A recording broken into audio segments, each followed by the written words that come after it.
Why is gravity so weak? Why can a small magnet pull or push something away from the entire Earth?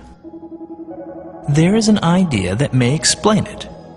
But before we go there, let's explore more preliminary ideas first. The most popular quantum gravity theory of today describes all fundamental particles as vibrating strings of energy. And the theory is constructed in a whopping 9 or 10 spatial dimensions instead of the 3 that we experience in our everyday lives. But what is a dimension? A line is a familiar geometric figure and can be completely described by giving its length.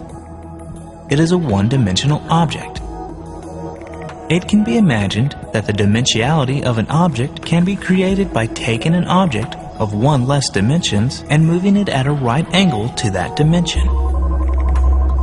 You can create a line in your imagination by thinking of taking a point and moving it. Next, consider a surface. A surface is also quite familiar. A surface has both length and width and requires 2 measurements to define it, and therefore is a 2-dimensional object. Similar to a generation of a line from a point, we can generate a 2-dimensional surface by taking a line and moving it in a direction other than the direction of the length.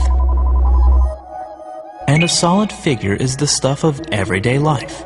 It has length and width and depth, and requires 3 measurements to describe it, and is a 3-dimensional object. And like the generation of a surface from a line, we can generate a 3-dimensional object like a cube by taking a square and moving it in a direction other than the direction of the length and the width. Cylinders, cubes, and spheres are 3-dimensional objects. And now the hard part.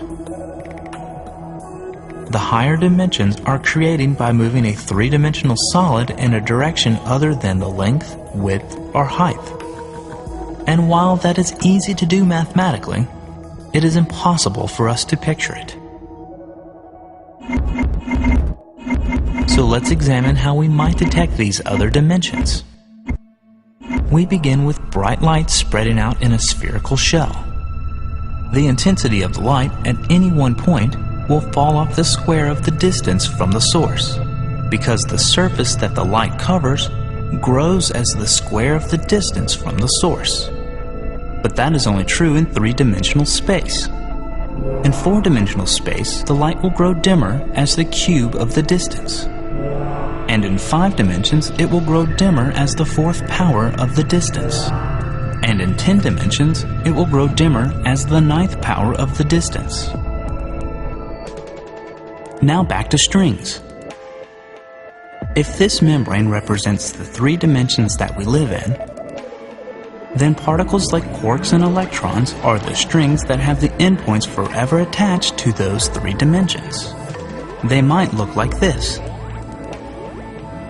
But the particle that is the force carrier for gravity, the graviton, is a closed loop. It has no ends that are constrained to our 3 dimensions. So if there are other dimensions, gravity will propagate freely there as well as in our familiar 3. And that might explain why gravity seems so weak to us. We experience only a tiny fraction of gravity's true strength because so much of it is leaking out into other dimensions.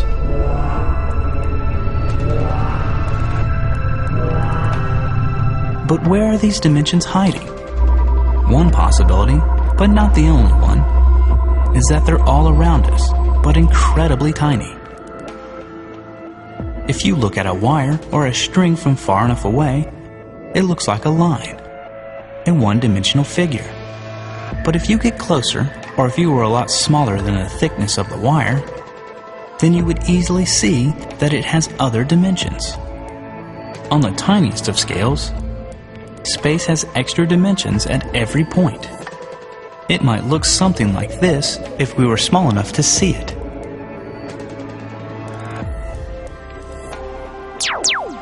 Accelerators like the LHC at CERN smash protons against antiprotons at enormous energies.